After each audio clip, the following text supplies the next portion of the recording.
घर के मंदिर में जलने वाले दीपक, घंटी रोज धोने वालों गौर से सुन लो, वरना पूरा घर हो जाएगा बर्बाद। दोस्तों, जीवन में चाहे कितनी भी मुश्किलें क्यों ना आए, एक चीज कभी मत भूलिए, पूजा मंदिर में रखी घंटी, देवी देवताओं की मूर्तियां और जलते दीपक के साथ कुछ गलतियां ऐसी होती है जो अगर हो गई तो किस्मत का पहिया उल्टा घूमने लगता है। ऐसा दुर्भाग्य आता है कि संभलना भी नामुमकिन हो जाता है। घर में बरकत रुक जाती है, खुशियां सूख जाती हैं और गरीबी ऐसे कदम चूम लेती है कि चाह कर भी हटती नहीं। भक्तों, हो सकता है आप भी अनजाने में वही गलतियां कर रहे हो, इसलिए पैसा पास टिकता नहीं, घर में अशांति रहती है और सफलता बस दूर से हाथ हिलाती है। हम बिना समझे जाने अनजाने कुछ ऐसा कर बैठते हैं जो हमारे भाग्य का दरवाजा बंद कर देता है, और जब सब हाथ से निकल जाता है तब हमारे पास रह जाता है सिर्फ पछतावा और ताने। लेकिन घबराइए मत, आज इस प्रवचन में हम आपको पूजा मंदिर से जुड़ी हुई रहस्यपूर्ण बातें बताएंगे जिन्हें सुनकर आपका दिल खुद कहेगा, गुरुजी आपने तो मेरी सोई किस्मत जगा दी। तो भक्तों, इस प्रवचन को अंत तक सुनना, क्योंकि यह सिर्फ जानकारी नहीं, ये आपकी जिंदगी बदलने की कुंजी है। बहुत से लोग पवित्र वस्तुओं को धर्म का प्रतीक मानकर मंदिर में रख लेते हैं, लेकिन वही सबसे बड़ी गलती कर बैठते हैं। आज हम विस्तार से जानेंगे कि पूजा मंदिर में कौन सी चीजें रखना शुभ है और कौन सी अशुभ, दीपक कितने बजे जलाना चाहिए और जलाते समय कौन सा मंत्र बोलना चाहिए, घंटी कब बजानी है और सुबह बजानी है या शाम को, और कितनी बार शंख कब और कैसे बजाना चाहिए, और बजाते समय किस मंत्र का जाप करना चाहिए, दीपक रोज धोना चाहिए या नहीं, मंदिर में कितनी मूर्तियां रखनी चाहिए और क्यों। ये 7-8 बातें छोटी लग सकती हैं, लेकिन इनका असर आपकी किस्मत पर सीधा पड़ता है। और अभी परसों के कथा में एक भक्त ने हमसे पूछा था, गुरुजी मैं रोज पूजा करता हूँ लेकिन फल क्यों नहीं मिलता, उल्टा नुकसान ही हो जाता है। इस प्रवचन में हम इस रहस्य को नजदीक से जानेंगे। पूजा हमारे जीवन का अभिन्न हिस्सा है। हर कोई किसी न किसी देवी देवता की आराधना करता है, कोई माँ दुर्गा के चरणों में शीश झुकाता है तो कोई भगवान विष्णु के नाम का स्मरण करता है, और हाँ, उनकी पूजा का फल भी मिलता है। लेकिन क्या आप जानते हैं, छोटी छोटी अनजानी गलतियां ही उस फल को रोक देती हैं। ये गलतियां इतनी मामूली लगती हैं कि हम इन्हें नजरअंदाज कर देते हैं, लेकिन शास्त्रों में साफ लिखा है पूजा में पूर्ण फल पाना है तो इन बातों का ध्यान रखना जरूरी है। आज हम बात करेंगे घर के मंदिर में दीपक और घंटी के सही उपयोग के बारे में। क्या दीपक को रोज धोना चाहिए या हफ्ते में 1-2 बार? धातु का दिया हो तो कब और कैसे साफ करना चाहिए? मिट्टी के दीपक का सही समय और सही अवसर कौन से हैं? मंदिर में किस प्रकार की घंटी का उपयोग सबसे शुभ माना जाता है? घंटी कब बजानी है, कितनी बार बजानी है, और क्या शाम की पूजा में घंटी बजाना उचित है? इन सभी सवालों के जवाब आपको आज के इस प्रवचन में मिलेंगे। भक्तों, एक बात याद रखिए, अधूरी जानकारी कभी कभी नुकसानदेह साबित होती है, इसलिए इस प्रवचन को अंत तक जरूर सुने। कुछ लोग होते हैं जो वीडियो को इधर उधर से काट कर देखते हैं, बीच से स्किप करते हैं और फिर कहते हैं कि जीवन में सफलता क्यों नहीं मिल रही। अरे, जब ज्ञान ही आधा अधूरा ले रहे हो तो फल पूरा कैसे मिलेगा? भक्तों, सबसे पहले बात करते हैं मिट्टी के दिए की। यह साधारण सा दिखने वाला दिया वास्तव में शुद्धता और पवित्रता का प्रतीक है। दिवाली हो, कोई धार्मिक पर्व हो या फिर कोई बड़ा अनुष्ठान, मिट्टी का दिया जलाने का अपना ही महत्व है।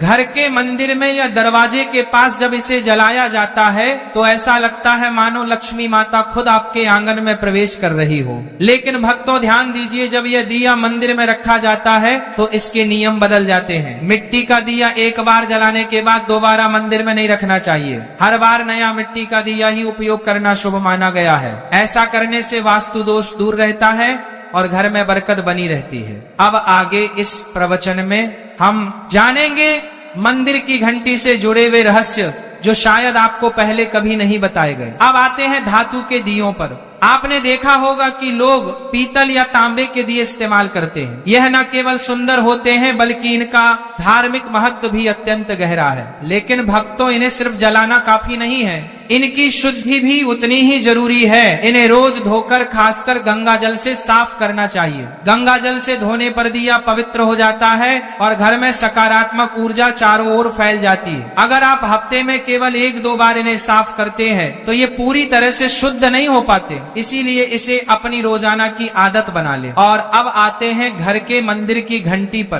पीतल की घंटी की ध्वनि ऐसी होती है जो वातावरण की नकारात्मक ऊर्जा को तुरंत दूर कर देती है और सकारात्मकता का प्रवाह बढ़ा देती है। लेकिन भक्तों, इसे कभी भी दक्षिण दिशा में ना रखें, यह अशुभ माना जाता है। घंटी को हमेशा पूजा स्थल के पास या मंदिर के प्रवेश द्वार पर रखें। सबसे शुभ घंटी वह होती है जिस पर गरुड़ की नक्काशी हो। इसे गरुड़ घंटी कहते हैं और इसे अत्यंत पवित्र व फलदायक माना गया है। अब सवाल आता है, घंटी कितनी बार बजानी चाहिए? भोग लगाते समय घंटी को 5 बार बजाएं। ऐसा करने से भगवान भोग को जल्दी स्वीकार करते हैं। पूजा के दौरान घंटी को जोर जोर से या लगातार नहीं बजाना चाहिए, सिर्फ 3 बार बजाना ही उचित है। घंटी को हमेशा दाहिने हाथ से बजाएं और इसका मुख पूजा स्थल की ओर होना चाहिए।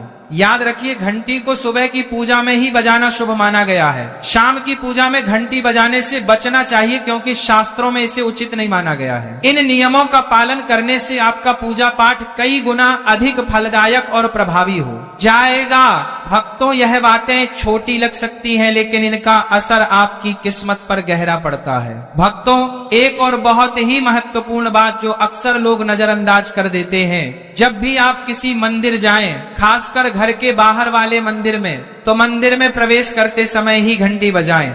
मंदिर से बाहर निकलते समय घंटी बजाने की कोई आवश्यकता नहीं होती। जब आप घंटी बजाते हैं तो यह सिर्फ आवाज नहीं होती, यह भगवान को दिया गया संकेत होता है। प्रभु, मैं आपके द्वार पर आ चुका हूँ, आपकी शरण में हूँ। एक बार घंटी बजाने का मतलब है कि आपने भगवान के दरबार में प्रवेश कर लिया है और पूजा आरंभ कर रहे हैं। 2 बार घंटी बजाने का अर्थ है कि आप अपनी प्रार्थना, अपने मन की बात सीधे भगवान के समक्ष रख रहे हैं। अब भक्तों, हम आपको कुछ ऐसी बातें बताने जा रहे हैं जिन्हें शायद आपको कोई न बताए, इसलिए इन बातों को ध्यान से सुनिए क्योंकि यह आपके पूजा पाठ को और भी अधिक फलदायी बना सकती है। अब आइए जानते हैं पूजा मंदिर के कुछ आवश्यक नियम। पूजा करते समय आपका मुख हमेशा पूर्व दिशा की ओर होना चाहिए। यह दिशा सबसे शुभ मानी जाती है क्योंकि यहाँ से सूरज की पहली किरण आती है जो सकारात्मक ऊर्जा से भरी होती है। पश्चिम की ओर मुख करके भी पूजा की जा सकती है, लेकिन पूर्व दिशा का लाभ कई गुना अधिक है। घर की सीढ़ियों के पास पूजा घर बनाना अशुभ माना गया है क्योंकि वहाँ नकारात्मक ऊर्जा का प्रवाह अधिक होता है। भगवान का आसन हमेशा आपके आसन से ऊंचा होना चाहिए, कम से कम 10 इंच। भगवान की प्रतिमा को सीधे जमीन पर रखना अशुभ माना जाता है। ऊंचा आसन पूजा स्थल में सकारात्मकता और ऊर्जावान माहौल बनाए रखता है। पूजा करते समय हमेशा चटाई या आसन पर बैठें। यह न केवल आरामदायक है बल्कि ध्यान और श्रद्धा को भी स्थिर रखता है। ध्यान दें कि आपका आसन भगवान के आसन से ऊंचा ना हो, इससे भगवान के प्रति आदर और विनम्रता बनी रहती है। भक्तों, अगली बात बेहद जरूरी है, पूजा घर में कभी भी सड़े, बासी या मुरझाए हुए फूल न रखें। मुरझाए फूल पूजा में अशुभ माने जाते हैं क्योंकि वे नकारात्मक ऊर्जा को बढ़ाते हैं। हमेशा ताजे, सुगंधित और खिले हुए फूल ही भगवान को अर्पित करें। जब फूल मुरझा जाएं या काले पड़ जाएं तो उन्हें सम्मान पूर्वक मिट्टी में दबा दें। इससे नकारात्मक ऊर्जा दूर होती है और आपके घर में पवित्रता बनी रहती है। भक्तों, एक और महत्वपूर्ण नियम, जिस कमरे में आप सोते हैं उसमें घर का मंदिर नहीं बनाना चाहिए। यदि परिस्थिति के कारण आपको अपने सोने के कमरे में ही मंदिर रखना पड़े तो रात को मंदिर को ढक दें या उस पर पर्दा डाल दें। इससे रात के समय मंदिर से निकलने वाली ऊर्जा आपके विश्राम को प्रभावित नहीं करेगी। ऐसा करने से घर में शांति और आपकी पूजा में एकाग्रता बनी रहती है। अब एक और विशेष बात, भक्तों कभी भी काले कपड़े पहनकर पूजा ना करें। सनातन परंपरा में माना जाता है कि काले वस्त्र मन में भारीपन और नकारात्मक भाव लाते हैं जो पूजा की ऊर्जा को कमजोर कर देते हैं। हमेशा शुभ और हल्के रंग के वस्त्र पहने ताकि मन में शांति, पवित्रता और सकारात्मकता बनी रहे। चलिए अब जानते हैं घर के पूजा मंदिर में किन चीजों को नहीं रखना चाहिए। भक्तों, किसी भी देवी देवता की एक ही तस्वीर या मूर्ति रखें, एक से अधिक तस्वीरें ऊर्जा का संतुलन बिगाड़ सकती हैं और पूजा का प्रभाव कम कर सकती हैं। एक ही रूप को स्थान दें ताकि भगवान की ऊर्जा पूरे मन से आपके जीवन में प्रवाहित हो। घर में शिवलिंग रखना अत्यंत पवित्र माना जाता है, लेकिन इसे सही दिशा में रखें। हमेशा उत्तर या पूर्व दिशा में रखें और स्वच्छ स्थान पर ही स्थापना करें। इसे शोरगुल या गंदे स्थान पर कभी ना रखें। भगवान की टूटी हुई मूर्तियां या फटी तस्वीरें पूजा स्थान से तुरंत हटा दें। टूटी मूर्ति पवित्रता को कम करती है और सकारात्मक ऊर्जा के प्रवाह में बाधा डालती है। इसे शास्त्र सम्मत तरीके से त्याग दें। शंकर भगवान की कृपा का प्रतीक है। गोमती चक्र से घर में समृद्धि आती है और जल से वातावरण शुद्ध होता है। जल को रोज बदलें और इन पवित्र वस्तुओं को हमेशा साफ रखें। रोज पूजा स्थल की सफाई करें।